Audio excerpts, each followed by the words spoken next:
మన్యం జిల్లా జిఎమ్మవలస మండలం వెంకటరాజుపురంలో భారీ తాచుపాములు కలకలం సృష్టించాయి. గ్రామ సమీపంలోని బందులుపై గోపి టొమాటో తోటలో ఏర్పాటు చేసిన వలలో ఇవి చిక్కుకున్నాయి.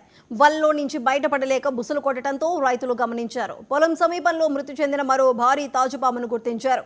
పక్కనే నాగవల్లి నదిలో ఏర్పాటు చేసిన వలలో కూడా మరో భారీ తాచుపాము చిక్కుకుంది. ఇలా గ్రామంలో ఒక్కసారిగా తాచుపాములు కనిపించడంతో గ్రామస్తులు భయాందోళన చెందుతున్నారు.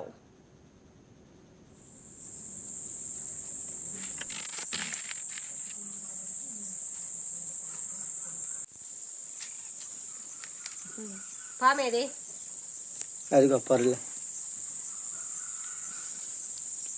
భయంతో వణికిపోతున్న గ్రామస్తులు.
పల్నాడు జిల్లా సత్తెనపల్లి ప్రభుత్వ ఏరియా వైద్యశాల బాత్రూంలో ఉరి వేసుకుని 45